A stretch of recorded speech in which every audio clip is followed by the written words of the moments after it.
Hello மக்களே! ஆயுத பூஜைக்காக எங்க அம்மா எங்களுடைய தோட்டத்துல இருக்க குப்பையெல்லாம் கிளீன் பண்ணிட்டு இருந்தாங்க. இன்னைக்கு நீங்க பார்க்கறது எங்க தோட்டம் எப்படி இருக்குன்னு பார்க்கலாம். பிளஸ் ஆயுத பூஜை எப்படி செலிப்ரேட் பண்ணோம் அப்படின்றதையும் வாங்க வீடியோக்குள்ள போலாம். 2020லயே எங்க வீட்ல நொச்சி, தூதுவளை இலையெல்லாம் இருந்தது. ஏன்னா அந்த டைம் எல்லாத்துக்கும் தெரியும் எவ்வளோ கஷ்டப்பட்டோன்னு. நிறையா பேர் இறந்துட்டாங்க. எங்கள் ஊரில் இருக்கவங்க எல்லாருமே வந்து பறிச்சுட்டு போனாங்க அந்த சமயம். அப்போது நான் கூட ஒரு வீடியோ எடுத்து வச்சுருந்தேன். நான் காலேஜ் படிக்கும்போது எங்கள் அப்பா வேலை செய்கிற இடத்துல கோட்ரஸில் இருந்தோம். அங்கே வந்து ஒரு காம்படிஷன் வச்சுருந்தாங்க. 3 மாதம் டைம் கொடுத்துருந்தாங்க. யாருடைய கார்டன் அழகாக இருக்கோ அவங்களுக்கு ஃபஸ்ட் ப்ரைஸ் அப்படின்னு சொன்னாங்க. நாங்கள் எல்லோரும் எங்கள் வீட்டில் 5 பேர் எல்லாருமே சேர்ந்து எங்கள் கார்டன் மெயின்டைன் பண்ணிட்டு வந்தோம். ஒவ்வொரு பூசணிக்காவும் அவ்வளோ பெருசாக இருந்தது. நாங்கள் தான் ஃபஸ்ட் ப்ரைஸ் வின் பண்ணோம்.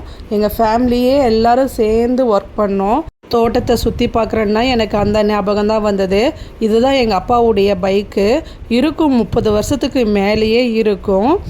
எனக்கு கூட எங்கள் அப்பா ஸ்கூட்டி வாங்கி கொடுத்தாரு. ஆனால் அவருக்கு அதே பழைய பைக்கே வச்சிட்ருக்கிறாரு. ஒரு எமர்ஜென்சின்றனால எங்கள் அப்பா வெளியே போகிற சுச்சுவேஷன் ஆயிடுச்சு அன்னைக்கு. எங்கள் அப்பா எங்களை பார்க்க வெளியூர் வரணுன்னா கூட இந்த செடிக்கு எல்லாத்துக்குமே தண்ணி ஊற்றுறதுக்கு ஒரு ஆளை வச்சுட்டு தான் வருவாங்க. ப்ளஸ் அந்த பூனைங்களுக்கும் 10 ரூபாய்க்கு டெய்லியும் பால் ஊற்றுற மாதிரி சொல்லிட்டு தான் வருவார். அந்தளவுக்கு ஒரு சின்ன இலை கூட யாரும் பிக்கக்கூடாதுன்னு நினைப்பார். எங்கள் அப்பா இப்படி செய்கிறதுனால தான் என்னவோ என் பையனுக்குமே செடினா ரொம்ப பிடிக்கும். எங்கள் வீட்டுக்கு யார் வந்தாலுமே செடி கொடுத்து தான் அனுப்புவார் எங்கள் அப்பா. கொண்டு போய் வைங்க அப்படின்னு சொல்லிட்டு. முள் சீத்தா, வெத்தலை, மருதாணி இலை எல்லாமே பதியம் போட்டு வச்சுருப்பார். செம்பருத்தி இதெல்லாம் வரவங்களுக்கு எல்லாத்துக்குமே வீட்டுக்கு போகும்போது கொடுத்து அனுப்புவார். அஸ்வந்துக்காக நிறைய ஊஞ்சல் எங்கள் வீட்டில் திருமண பக்கமெல்லாம் கட்டி விட்டுருப்போம்.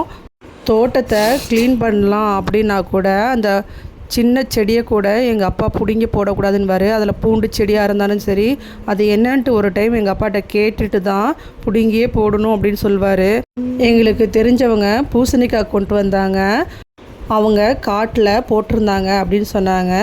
3 டன்னு வந்தது. ஒரு டன்னு 10,000 ரூபாய்க்கு போச்சு அப்படின்னு சொன்னாங்க. ஆயுத பூஜைக்காக எல்லோரும் இந்த பூசணிக்காய் வாங்கியிருப்போன்னு நினைக்கிறேன். எங்கள் அம்மாவும் எங்கள் அப்பாவும் எதாக இருந்தாலும் மற்றவங்களுக்கு கண்டிப்பாக கொடுப்பாங்க. அதனாலேயே என்னவோ தெரியல, எங்களுக்கு எல்லாருமே ஏதோ அவங்க தோட்டத்தில் விளைஞ்சாலும் கொண்டு வந்து கொடுப்பாங்க. நானும் பூஜைக்கு எல்லாம் க்ளீன் பண்ணேன். வண்டியெல்லாம் கழுவி விட்டுட்டு அஸ்வந்தும் கொஞ்சம் ஹெல்ப் பண்ணால். நம்ம செய்கிற எல்லா வேலையிலையுமே அவனுடைய பங்கும் கண்டிப்பாக இருக்கும். அவங்களாம் யோசித்து எதுவும் செய்யலைன்னா கூட நம்மளோடையே சேர்ந்து செஞ்சாங்கன்னா அது கொஞ்சம் நல்லா தான் இருக்கும். ஆனால் நான் கோலம் போட்டு முடித்தேங்க. அடுத்த செகண்டே அவன் என்ன பண்ணான், அவன் ட்ரை பண்ணுறேன் அப்படின்ட்டு கோலத்தை ஃபுல்லாக அழிச்சிட்டான். இருந்தாலும் எனக்கு ஒரு சந்தோஷம்தான். என் பையன் சின்ன கை அசைச்சா கூட எனக்கு சந்தோஷம்தான்னு நான் ஏற்கனவே வீடியோவில் சொல்லியிருப்பேன். அது கூட பரவாயில்ல. நம்மெல்லாம் கோலம் ஃபோட்டோ எடுக்கிறல்ல, அவனும் அதே மாதிரி பண்ணாங்க. எனக்கு பெரிய ஷாக் ஆயிடுச்சு. அதையெல்லாம் கழுவியே விட்டுட்டான். சரி பரவாயில்ல அப்படின்னு சொல்லிட்டு அடுத்தது பூஜைக்கான வேலையை பார்க்கலாம் அப்படின்ட்டு குளிக்கிறதுக்காக எங்கள் அம்மா போயிட்டாங்க. அப்புறம் ஃப்ரெஷ்ஷான செம்பருத்தி பூவிலேருந்து செம்பருத்தி டீயை குடித்தோம். டீ அதிகமாக எங்கள் வீட்டுக்கு போனால் டீ காஃபியெல்லாம் கிடையாது. ஆவாரம் பூ டீ, செம்பருத்தி பூ டீ இந்த மாதிரி தான் நிறைய குடிப்போம். அப்புறம் அஸ்வந்தும் பாலாவும் கடைக்கு போயிருந்தாங்க. பசங்களோடு சேர்ந்து கடைக்கு போகிறதெல்லாம் பெரிய விஷயம். ஏன்னா அவன் அந்த இடத்துல அவங்களுக்கு தகுந்த மாதிரி நடந்து வந்திருக்கான். அவனை செலக்ட் பண்ணி பிஸ்கட் எடுத்துகிட்டு வந்தான் அப்படின்னு சொன்னான் பாலா. அப்புறம் அவனுக்கு ஷேர் பண்ணிக்கிட்டான். அப்புறம் நாங்கள்லாம் பூஜைக்கு ரெடி ஆகிட்டோங்க. எங்கள் அப்பா இந்த வண்டிக்கு எதுக்குமா இவ்வளோ பெரிய மாலை கட்டினேன் அப்படின்னாரு. எந்த வண்டியாக இருந்தால் என்னங்க, இந்த வண்டி எங்களுக்கு ரொம்ப உழைச்சிருக்கு, அதுக்கு நன்றி கண்டிப்பாக சொல்லி ஆகணும்ல. பாலாவுக்கு குங்குமம் வீடு அப்படின்னா ஃபுல்லாக அவன் நெத்தியில் அப்பிக்கிட்டாங்க என் பையன்.